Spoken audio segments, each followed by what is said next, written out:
तेरे विश्वास ने तुझे चंगा किया है। आज प्रभु यीशु के विषय में हम सब बातें करेंगे कि कैसे वो चंगा करता है, कैसे आपको चंगाई देता है। आपको पता है प्रभु यीशु आपको अगर वैद्य की ज़रूरत भी पड़ेगी या फिर याजकों की ज़रूरत पड़ेगी वहाँ भी भेजेगा। और प्रभु यीशु अगर ये लगेगा कि उसे मुझे चंगाई करनी है वो चंगा करता भी है। ओ प्रभु यीशु जो 2000 साल पहले चंगा देता था आज भी हम सब के हृदय में है, आज हम सब के साथ है। आपको बतलाऊं यूहन्ना 14:16 में प्रभु यीशु ने क्या बोला है कि मैं तो पिता के पास जाता हूँ लेकिन मैं तेरे लिए एक सहायक लेके आऊँगा जो हमेशा तेरे साथ रहेगा। और यूहन्ना जॉन 14:26 में देखेंगे वही पवित्र आत्मा है जो आपके साथ सदा रहता है। और परमेश्वर ने बोला है वो सारा काम जो मैं करूँगा वो तुम करोगे। अगर पवित्र आत्मा तुम्हारे साथ रहेगा तो एक्ट्स 1:8 में बोला है तुम्हें पावर और शक्ति आएगी और मेरी गवाही दुनिया के छोर छोर तक बोलोगे। आज प्रभु यीशु आपको कैसे चंगा करता है, यह प्रभु यीशु आपको चंगा करने के लिए हॉस्पिटल भी भेजने के लिए आपको बोलता है। आजकल बहुत सारे लोग बोलता है कि क्या प्रभु यीशु जब था तो हॉस्पिटल की क्या ज़रूरत थी।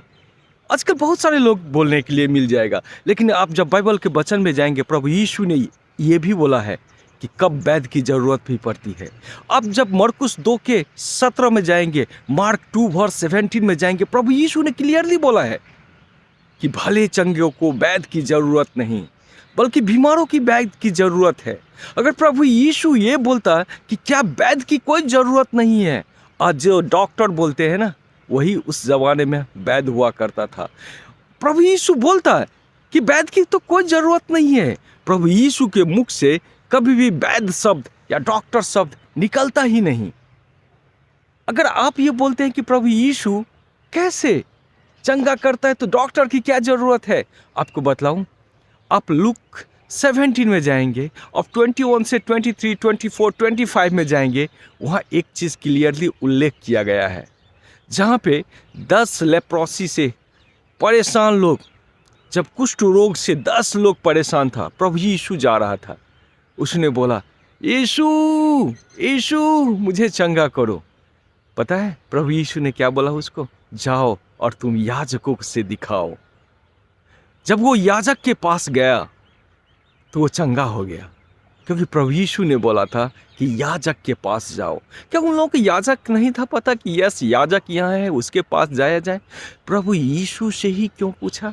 और जब प्रभु यीशु ने ही बोला तो जा कर के वो कैसे चंगा हो गया। आपको बतलाऊं आज आपके जीवन में भी यही हो रहा है। अब आज के जीवन में भी यही हो रहा है। मैं आपको लाइव उदाहरण दूंगा। आप बोलेंगे अरे जब ऐसा है तो क्या आपको डॉक्टर की ज़रूरत नहीं पड़ती है क्या? बहुत सारे लोग बोलने वाले मिल जाएंगे, यस पड़ती है, लेकिन प्रभु यीशु से ही पूछ के डॉक्टर के पास जाते हैं। आप बोलेंगे अरे ऐसा क्या, कैसे? मैं आपको लाइव उदाहरण देता हूँ। मैं किसी और का उदाहरण दूंगा, किसी और का एग्जाम्पल दूंगा। आप बोलेंगे अरे यार बनी बनाई बात बोल रहे हो। आज मैं लाइव में अपनी ही उदाहरण देता हूँ। हाल फिलहाल की बात है, बहुत पहले की बात नहीं है। आप लोग सब जानते हैं कि कुछ दिनों मैं ईच एंड एवरी डे परमेश्वर के वचन का प्रचार करता था यूट्यूब के माध्यम के थ्रू, लेकिन विगत 1.5 महीनों से मैं बेड रेस्ट में था। ये बेड रेस्ट नहीं बोलेंगे बट वॉक नहीं कर पा रहा था। मेरी थोड़ी सी एक्सीडेंट होने के कारण, और मेजर एक्सीडेंट भी हो सकता था, बट प्रेज द लॉर्ड उसने मुझे बचाया। स्वर्गदूत ने मुझे हाथों हाथ उठा लिया। लेकिन वो एक्सीडेंट हुआ उसके बाद मैंने डॉक्टरों से सलाह लिया। एक डॉक्टर से यूं ही चला गया, मेरा फ्रेंड ने बोला ये एक अच्छा डॉक्टर है, मेरा जान पहचान का है, मैं तुम्हें नंबर देता हूं और वो बहुत बड़े ऑर्थोपेडिक है, तुम उसके पास जाओ। तो मैंने उस डॉक्टर को फ़ोन किया, बोला यस चले आइए, मैं एक अभी ऑपरेशन थिएटर में हूँ, ऑर्थोपेडिक सर्जन है वो, तो आप 1 घंटे के बाद चले आइए मेरे चैम्बर में, मैं देखता हूँ। उसके पास जब मैं गया तो उन्होंने मुझे सजेशन दिया कि नहीं आपको ऑपरेशन करनी पड़ेगी। मैं शॉक्ड हो गया, ऑपरेशन करनी पड़ेगी, तो मैं घबरा भी थोड़ा सा गया। देखिए घबराना आपको कन्फ्यूज़न क्रिएट करता है, बट मैंने प्रार्थना किया। उसके बाद घर पे जा कर के मैं अपने वाइफ को बोला, उसने बोला नहीं हम सब प्रे करेंगे। तो मैंने डिसाइड किया जब ऑपरेशन ही करना पड़ेगा तो सबसे अच्छे हॉस्पिटल जो है मेरे एरिया का सुपर स्पेशलिटी हॉस्पिटल है, उसके हॉस्पिटल में जाके ही क्यों नहीं ऑपरेशन कराऊं, और वो भी वहाँ के सबसे टॉप डॉक्टर से ही क्यों नहीं ऑपरेशन कराऊं। तो हम लोगों ने मैंने डिसाइड किया, वहाँ पे एक अभिषेक अग्रवाल बोल के ऑर्थोपेडिक सर्जन है, जो मेरे ही घर के बगल के बहुत सारे लोगों को ऑपरेशन किया है, बहुत सारे एक्सीडेंट में ऑपरेशन किया। मुझे पता था कि वो अच्छा डॉक्टर है, तो मैंने हॉस्पिटल गया। हॉस्पिटल में जल्दी गया, लेकिन वो इतना बिजी रहता है कि हॉस्पिटल में सबसे पहली बात तो मैं प्रार्थना किया, मॉर्निंग में प्रे किया। ये मैं बोलना ही भूल गया, मॉर्निंग में मैंने प्रार्थना किया। मैंने बोला, परमेश्वर प्रभु यीशु, सब कोई बोलता है कि ऑपरेशन करना पड़ेगा, क्या करना पड़ेगा, मुझे नहीं पता कि क्या करना पड़ेगा, कहाँ जाऊँ, लेकिन आपको पता है क्या करना पड़ेगा। आप ही मुझे सजेशन दीजिए, आप ही मुझे सजेस्ट कीजिए। हम सब रात में बहुत ज़्यादा प्रार्थना किए इस बात को लेकर के। तो प्रभु यीशु ने ही मुझको ये सजेशन दिया कि तुम एक अभिषेक अग्रवाल का नाम का डॉक्टर है, जो तुम उसके जानते हो। तुम जो हॉस्पिटल का डॉक्टर ने बोला है ना कि ऑपरेशन, उस हॉस्पिटल में मत जाओ, बल्कि तुम एक न्योटिया बोल करके एक हॉस्पिटल है, तुम वहाँ पे जाओ और उस डॉक्टर से दिखाओ। तो हमने सुबह में ही डिसाइड कर लिया, जबकि जिस डॉक्टर से मैंने पहले दिखाया था वो डॉक्टर भी बहुत जान पहचान का था, मेरा एक ऑफिसर है, उनका जान पहचान का था। तो एक प्रेस्टिजियस मैटर भी हो गया था कि मैं उनसे दिखाया हूँ, अब उनका भी प्रेस्टिजियस मैटर है कि मैंने एक बार दिखाया लेकिन ऑपरेशन किसी और से करवाऊँगा। मेरे भी दिल में एक कुदबुदी चल रही थी कि नहीं यार, क्या दिखाऊँ। तो मैंने प्रार्थना किया। प्रार्थना करने के बाद में परमेश्वर ने मुझे बोला कि नहीं, तुम उस हॉस्पिटल में ऑपरेशन मत करवाओ, जो हॉस्पिटल मैं दिखाता हूँ ना उस हॉस्पिटल में जाओ। तो मैंने मॉर्निंग में ही डिसाइड कर लिया। मैंने वाइफ को बोला, एक बात बोलता हूँ, मैं इस हॉस्पिटल में जा रहा हूँ और मैं ऑपरेशन होगा, मैं फाइनली तुमको फ़ोन करूँगा। क्योंकि वाइफ को घर पे रहना था, बच्चे की स्कूल से लाना है, और मम्मी भी थोड़ी सी बीमार चल रही थी उसकी, तो वो थी। तो हमने गया वहाँ पे और सारा कुछ संभाल लेकर गया। और वो जिस हॉस्पिटल में मैं गया वहाँ पे जा कर के डॉक्टर तो जाने ही वाला था। मैंने रिसेप्शन में पता किया ये डॉक्टर है क्या, तो बोला नहीं सर, वो तो उसका कोटा फुल हो गया है और इसके बाद वो डॉक्टर आज नहीं देखेंगे, आपको फिर नेक्स्ट टाइम लेना पड़ेगा, क्योंकि डॉक्टर आज नहीं देख पाएंगे, और वो तो 15 मिनट के बाद ही जाने वाले हैं। तो मैंने ही बोला कि अरे यार, ऐसा क्या करूँ।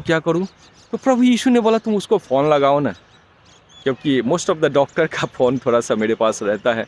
तो मैंने डॉक्टर अभिषेक को फ़ोन किया, तो डॉक्टर अभिषेक ने बोला यस बोलिए। मैं अपना परिचय दिया और बोला कि डॉक्टर आपसे दिखाना है, आप क्या मेरे लिए थोड़ा सा समय निकाल पाएंगे। डॉक्टर ने बोला कि यस, क्यों नहीं, आप आ जाइए मेरे चैम्बर में। तो मैंने जो रिसेप्शन पे था उनको बोला कि यस, डॉक्टर से बात हुई है और उन्होंने बोला है कि आ जाइए आप। तो फिर वो लेडीज़ ने डॉक्टर से कंफर्म किया, उसने बोला यस, उनको भेज दो। फिर डॉक्टर के चैम्बर में मैं गया, वो लास्ट में ही था दिखने वाला, क्योंकि वो जस्ट जाने ही वाले थे। उन्होंने बोला कि आप एक CT स्कैन करवाइए और जो आपने एक्सरे करवाया है वो आप करवा करके दीजिए, लेकिन मुझे आप ये यहाँ पे नहीं देख पाऊँगा, मैं कोई दूसरे हॉस्पिटल में हूँ। मैं उस हॉस्पिटल में गया, वहाँ से दूर था वो हॉस्पिटल, CT स्कैन का वो एक प्लेट लेकर के मैं गया और उस हॉस्पिटल में जाकर के वो ऑपरेशन थिएटर में था। फिर मैंने उनको फ़ोन किया तो वो फ़ोन रिसीव नहीं किए, क्योंकि वो ऑपरेशन थिएटर में थे। 1 घंटे के बाद उस हॉस्पिटल में बैठने के बाद में उन्होंने मुझे कॉल बैक किया और उसका जो रिसेप्शन में था उनको बोला कि उनको ऊपर भेज दो ऑपरेशन थिएटर में। मैं अपना प्लेट लेकर के उनके ऑपरेशन थिएटर में गया, वो उसी कपड़ा में लगाया हुआ और मेरे सामने आए और इस तरह से देखा और मुझे बोला, आपको बतलाऊँ, ऑपरेशन मत कीजिए, ज़रूरत ही नहीं है।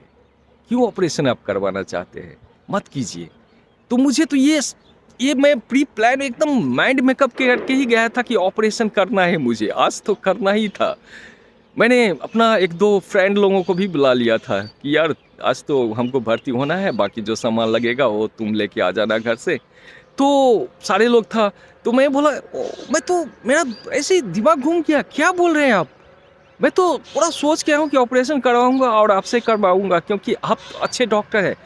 बोला कि नहीं कामत जी, ज़रूरी नहीं है, आपको मत करवाइए, है ना, फ्रैक्चर है थोड़ी सी, बट मुझे लगता है कि आप मत करवाइए इसको ऑपरेशन, यूं ही आपको ठीक होगा, मत करवाइए। मैं उसको फिर भी प्रेशर डाल रहा था कि नहीं आप देखिए, तो उन्होंने मुझको बोला कि आप अगर बोलेंगे तो मैं ऑपरेशन कर दूंगा, कोई बड़ी बात नहीं है, लेकिन मेरा अगर सजेशन लेना चाहते हैं तो आप ऑपरेशन मत करवाइए। Praise the Lord, hallelujah. Jesus. पता है, एक मेरा मेरा भाई है, राज मेरा फ्रेंड था, उसका भाई डॉक्टर है, वो भी मेरे ही शहर में डॉक्टर है। तो मैंने सत्येंद्र को फ़ोन किया, सत्येंद्र को बोला यार, वो भी एक डॉक्टर है। मैंने बोला यार क्या बतलाऊँ? बोला भैया क्या हुआ बोलिए। मैंने बोला इस तरह से हुआ, डॉक्टर अभिषेक को दिखाया नियोटिया हॉस्पिटल में और उसने तो ऑपरेशन करने से मना कर दिया। वो इतना ज़्यादा सरप्राइज हुआ, बोला कि भैया ये तो कॉरपोरेट हॉस्पिटल है, इतना ज़्यादा महंगा हॉस्पिटल है, यहाँ तो डॉक्टर पेशेंट को खोजते रहता है कि वो आए उसका ऑपरेशन करूँ, क्योंकि जो ऑपरेशन का कॉस्टिंग है वही तो लाभ है। और कैसे ऐसा हुआ कि वो ऑपरेशन नहीं बोल दिया? ये तो असंभव है, सही बोल रहा है ना? मैं बोला हाँ भाई मैं सही बोल रहा हूँ, उसने ऑपरेशन करने से मना कर दिया और बोला ऐसे ही ठीक हो जाएगा। वो बोला भैया ये मिरेकल है, क्योंकि मैं भी एक डॉक्टर हूँ, मुझे भी पता है कि most of the corporate doctor जो होता है, जो बड़े हॉस्पिटल में होता है, तो वो तो पेशेंट को ऑपरेशन करने के लिए ही रेडी रहता है, उनका काम ही है, वो ऑर्थोपेडिक सर्जन है। बट ये एक मिरेकल है, और ये मिरेकल तब हुआ जब प्रभु यीशु से प्रार्थना करके गया। मैं घर पे फ़ोन किया ना, इमीडिएट में खुश होकर के घर पे जब फ़ोन किया ना, मेरी वाइफ प्रे कर रही थी। हालेलुया, ओ जीसस। मेरी वाइफ प्रे कर रही थी, उसने बोली कि मैं प्रार्थना कर रही थी, जब से तूने गया ना मैं प्रार्थना में ही बैठी थी कि ऑपरेशन नहीं करना पड़े, क्योंकि ऑपरेशन करने से बहुत ज़्यादा वेन वगैरह कट जाता है, फिर वो काम करना बंद कर देता है। तो मुझे काफ़ी डर लग रहा था, तो मैं कुछ खाया पिया नहीं, बस प्रार्थना ही कर रही थी। हाँ, और आज मैं आपके सामने खड़ा हूँ, चल रहा हूँ, और ये नदी के किनारे आज मैं प्रभु का वचन आपको सुना रहा हूँ। वही प्रभु यीशु आपको सब कुछ बतलाएगा यार, सब कुछ बतलाएगा, बहुत कुछ बतलाएगा। आपको कब प्रार्थना करनी है। प्रभु यीशु जो प्रार्थना के द्वारा ही चंगाई देता था, लेकिन प्रभु यीशु ने उस याजक के पास जाने के लिए 10 कोढ़ी को बोला, लेप्रोसी से पीड़ित लोगों को बोला, वो भी कर सकता था। प्रभु यीशु आप मार्क में जाएंगे, मैथ्यू में जाएंगे, लूक में जाएंगे, बहुत सारे लेप्रोसी से पीड़ित लोगों को बस हाथ छुआ और चंगाई मिल गई। लेकिन क्यों उस 10 लोगों को बोला कि तुम याजक के पास जाओ ही तो चंगा हो जाओगे? उसने खुद नहीं किया।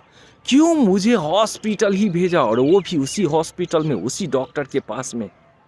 ये आजकल लोग बोलता है ना यार, सबसे पहली बात तो जब भी हेल्प लगे ना, जरूर फ्रेंड का लो, अपने पड़ोसी का लो, लेकिन पहला हेल्प प्रभु यीशु का ही लो ना, उनसे ही बातें करो ना। वो आपको इतना कुछ सजेस्ट करेगा ना, इतना अच्छा सजेशन देगा ना, आप सोच भी नहीं पाएंगे। आपके सोच से कई हजारों गुना ऊपर और बड़ा सजेशन प्रभु यीशु आपको देगा। आपको बतलाऊं एक दूसरी एग्जाम्पल, ऐसे तो बहुत है बतलाने का, लेकिन एक और बतला देता हूँ। अभी लगता है कि थोड़ी सी समय है, एक और बतला देता हूँ। मेरा बेटा है, वो अभी 5 साल का है और छोटा है। एक दिन ऐसा हुआ कि मैं घर पे ही था उस दिन, उसने खेलते खेलते, वो जो एक टॉयस होता है ना, खिलौना होता है ना, उसका एक आँख होता है, 2 आँख था उस खिलौने का, वो रबर का, प्लास्टिक का, वो अपने मुख में लेकर के उसे निगल गया। उसको यहाँ पे आकर के अटक गया इतना कि उसने मम्मी को चिल्ला के बोला, मम्मी, बोल भी नहीं पा रहा था, बोला mummy I have eaten ice. उसने बोला कि मैं आँख खा गया हूँ। अब वो तो घबरा गई, क्या हुआ, और उसका पसीना आने लगा, और वो चूंकि सांस भी नहीं ले पा रहा था और उसका पसीना आ गया। मेरी वाइफ ने मुझको चिल्ला करके बोला, इधर आओ, क्या हुआ? मैं गया, क्या हुआ? उसने बोला ये तो आँख खा गया है, प्लास्टिक आँख खा गया, और इसको तो यहाँ पे अटक गया है गले में, और वो तो सांस भी नहीं ले पा रहा है, और उसका शरीर भी देखो कैसा हो गया है। और वो सही में ऐसे करके बैठ गया, लेकिन चूंकि वो स्ट्रांग बॉय है, वो रो नहीं रहा था। वो कभी नहीं रोता है, कुछ भी हो जाए वो नहीं रोएगा। मैंने मुझको बोला, पापा आई हैव ईटन आइस। मैं बोला okay okay, no problem, nothing will hap, तुम कुछ भी नहीं होगा, बैठो। और मैंने उसको पकड़ के प्रार्थना करने लगा। प्रभु यीशु से ही पूछने लगा, प्रभु यीशु क्या करना चाहिए, प्रभु यीशु क्या करना चाहिए, प्रभु यीशु आप ही बोलिए ना। जब मेरी वाइफ प्रार्थना करके मुझे देख रही थी, मेरी वाइफ ने आकर के बोला पहले चलो डॉक्टर के पास ले चलते हैं इसको। मैंने बोला तुम जल्दी से रेडी हो जाओ, मुझे पहले प्रार्थना करने दो। और मैं प्रभु यीशु से ही पूछने लगा, प्रभु यीशु मुझे सजेस्ट कीजिए ना, क्या करना चाहिए, क्या करना चाहिए। प्रभु यीशु ने मुझको बोला कि तुम्हारे घर में कोई एसिडिटी का मेडिसिन है, लिक्विड है एसिडिटी का। तो मैंने वाइफ को चिल्लाया और बोला सुनो एसिडिटी को का लिक्विड है क्या, कोई मेडिसिन है क्या बच्चे के लिए। उसने पूरा खोजी, बोला नहीं है। तो मैं बोला उठो चलो जल्दी। मैं उसको इमीडिएट उठाया गाड़ी में और लेके चला गया। थोड़ी सी दूर पे 1 किलोमीटर के दूर के जाने के बाद भी मेडिकल शॉप है मेरा। मैंने गाड़ी को रोड पे ही लगाया और दौड़ते हुए गया मेडिकल शॉप में। वहाँ पे जाकर के बच्चे का जो एसिडिटी का लिक्विड है वो दो। उसने दिया, उसका पैसा भी मैंने नहीं दिया। मैं बोला कि तू लिख लो मैं आके दूंगा। और मैं दौड़ते हुए गाड़ी में आया, खोला ढक्कन को, बोला 5 ml इमीडिएट दो, क्योंकि प्रभु यीशु बोला है। मैं कोई डॉक्टर को भी नहीं पूछा, किसी को नहीं पूछा, क्योंकि ये प्रभु यीशु का कमांड था। और मैंने उसको 5 ml दिया। 5 ml देने के बाद भी वो सो गया। सोने के बाद वो तो कड़ा रहा था, दुख रहा था उसको, लेकिन जब 5 ml दिया ना वो सो गया। सोने के बाद में मैं प्रार्थना करते रहा। मैं बोला कि नहीं कुछ हुआ है, तुम चिंता मत करो, वो सो रहा है। फिर मैं हॉस्पिटल ले गया। मेरे घर से वही सुपर स्पेशलिटी हॉस्पिटल, जिस हॉस्पिटल में मैं पैर को दिखाने गया था, क्योंकि ये घर से मेरा नज़दीक है, 8-10 किलोमीटर पे है। मैं वहीं पे गया। जब हॉस्पिटल की इमरजेंसी वार्ड के गेट पे मैंने गाड़ी लगाया और जब मैंने गेट खोला, मेरा बेटा उठ गया और बोलता है वेयर आई एम। मैं कहाँ आ गया? ओ इज इट, ओ ये तो सिटी सेंटर है। मैं बोला सिटी सेंटर लेके नहीं आया हूँ, मैं तुझे डॉक्टर के पास लेके आया हूँ, चलो। उसको उठा करके डॉक्टर के पास ले गया। उसने जो डॉक्टर इमरजेंसी में था उसको हैंडशेक किया, बोला hello doctor how are you. Doctor बोला किसका तबीयत खराब है आपका? मैं बोला इसी का। तो बोला क्या हुआ? मैं बोला ये तो प्लास्टिक का आँख को खा गया। बोला इसको तो कुछ भी नहीं हुआ। बोला ऐसा? बोला कि आप अगर रखना चाहते हैं तो इसको हॉस्पिटल में मैं एडमिट कर दूंगा, लेकिन मुझे नहीं लग रहा है इसको कुछ हुआ है, तो बहुत भले चंगा है। Praise the Lord, hallelujah. पता है मैंने फिर अपना ही एक दूसरे डॉक्टर से ही सलाह लिया। मैंने बोला ऐसा ऐसा हुआ, मैंने एसिडिटी का दवा दिया और मेरा बेटा ठीक हो गया। बोला भैया आप जानते हैं ये डॉक्टर भी नहीं कर पाता जो आपने किया है। मैं कोई सजेशन ही नहीं देता, बढ़ से बढ़ आपको पाइप लगा के निकालने की कोशिश करता। और वो डॉक्टर ने मुझको बोला इमरजेंसी वाले, पता है जब आप एक्सरे करेंगे ना, कुछ करेंगे ना, उसमें वो प्लास्टिक का चीज़ आएगा भी नहीं, क्योंकि वो मेटल का चीज़ों को स्कैन करेगा। इंडोस्कोपी करवाना पड़ता, वो डॉक्टर आज अवेलेबल भी नहीं था। और जब मैंने अपने उस डॉक्टर भाई को बोला ना, एक और है ना दूसरा आदमी, तो बोला आपको बदलाऊं? ये हम लोग भी सजेस्ट नहीं करते जो आपने किया है, क्योंकि पता नहीं, मुझे डॉक्टर टर्म पता नहीं, लेकिन उसने एक चीज़ बोला, जब एसिडिटी होती है ना तो नली में खाना फंस जाता है। और एसिडिटी का मेडिसिन का एक ही फंक्शन होता है, उसको उसके नली को बड़ा कर देता है, और जो खाना फंसा है वो नीचे आ जाता है छोटी आंत में, फिर बड़ी आंत में होकर के वो पोजेस्ट होकर के निकल जाती है गल्प के। और जब आपने वो दिया ना, एसिडिटी का मेडिसिन दिया ना, उस नली को उसने बड़ा कर दिया, और जो फंसा हुआ था ना उसका, उस नली के बड़ा होने के कारण वो उसके बाद वो पेट में चला गया और मल होकर के निकल गया। आमीन, हालेलुया, प्रेज द लॉर्ड। इसलिए प्रभु यीशु डॉक्टरों का डॉक्टर है। उसके जैसा फिजिशियन कोई नहीं है, उसके जैसा ऑर्थोपेडिक कोई नहीं है। विश्वास कीजिए ना, आप अगर ये सोचते हैं ना कि प्रभु यीशु मुझे आकर के चंगा करेगा ना, वो भी संभव है। अगर आप ये सोचते हैं प्रभु यीशु मुझे किसी डॉक्टर के द्वारा सजेस्ट करेगा ना, वो भी संभव है। प्रभु यीशु ही सब कुछ बोलेगा, प्रभु यीशु ही सब कुछ करेगा। आज बहुत सारे लोगों की कन्फ्यूज़न है। प्रभु यीशु के पास आइए ना, उनके जैसा सजेस्ट करने वाला, उनके जैसा सलाहकार कोई नहीं है। जब आप यूहन्ना 14:16 में जाएंगे ना, वही बोला है, मैं तेरे लिए एक सलाहकार बोलूँगा, पिता से प्रार्थना करूँगा कि तुम्हें एक सहायक दे, और वो हमेशा तुम्हारे साथ रहेगा। वही पवित्र आत्मा आपके हृदय में वास करता है। 1 कुरिन्थियन 6 वर्स 19 में जाएंगे तो परमेश्वर ने बोला है, यहाँ आपका शरीर पवित्र आत्मा परमेश्वर का मंदिर है, और वही पवित्र आत्मा कुछ और नहीं फ्रेंड, वही पवित्र आत्मा प्रभु यीशु की आत्मा, प्रभु यीशु ही है जो अब आपके हृदय में निवास करता है, और वो हमेशा आपके साथ रहता है। कभी उसे पुकारो तो परमेश्वर ने रेवलेशन में बोला है, मैं तुम्हारे दरवाजे पे खड़ा खटखटा रहा हूँ, तुम अपना दरवाजा तो खोलो। और मत्ती 7 के 7 में बोला है, मांगो तो दिया जाएगा। आप प्रभु यीशु से मांगिए ना। प्रभु यीशु दरवाजा खटखटा रहा है, उसके लिए अपना हृदय खोलिए ना। हाँ, वो चंगा करता, हमेशा सहायता करेगा। Each and every day, not only in the healing, चंगाई में ही नहीं बल्कि जीवन के हर एक मोड़ पे आपको सहायता करेगा। आमीन, आमीन, आमीन, hallelujah, praise the Lord. Thank you for watching.